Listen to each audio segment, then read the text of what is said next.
माँ का महत्व हर किसी की जिंदगी में बहुत होता है। माँ के प्यार की तुलना कभी भी किसी से नहीं कर सकते। लेकिन हमारे बॉलीवुड और टीवी इंडस्ट्री के कई सितारे ऐसे हैं जिनके सिर से कम उम्र में ही ममता का साया उठ गया था। वो आज भी अगर अपनी माँ को याद कर लेते हैं तो उनकी आंखें भर आती हैं। इस लिस्ट में जानवी कपूर से लेके बॉलीवुड की किंग खान यानी शाहरुख खान तक का नाम शामिल है। तो चलिए एक नजर डालते हैं उन सितारों पर जिन्होंने कम उम्र में ही अपनी माँ को खो दिया। सुशांत सिंह राजपूत ने 16 साल की उम्र में ही अपनी मां को खो दिया था।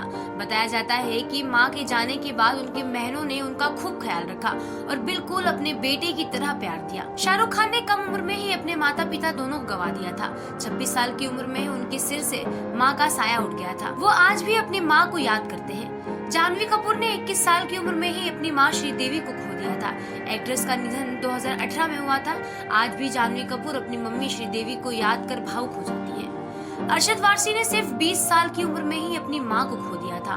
उनकी मां का निधन 2021 में किडनी फेलियर की वजह से हुआ था। संजय दत्त ने 22 साल की उम्र में अपनी मां का साथ खो दिया था। उनकी मां नरगिस दत्ता को कैंसर था। वो अपने बेटे की फिल्म देखने के लिए बेताब थी, लेकिन उससे पहले ही उनका निधन हो गया था।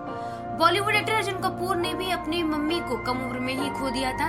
एक्टर की मां मोना शोरी का निधन 2012 में हुआ था।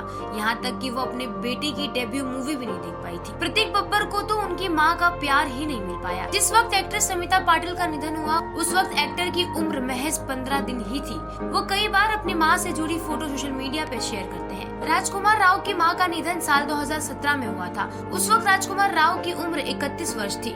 राजकुमार राव उस दौरान शूटिंग कर रहे थे और मां के निधन की खबर ने उन्हें झंझोर कर रख दिया था। टीवी एक्ट्रेस रिधिमा पंडित ने कोरोना वायरस महामारी के दौरान अपनी मां को खो दिया था। रिधिमा ने बताया था कि उनकी मम्मी को किडनी से जुड़ी परेशानियां थी।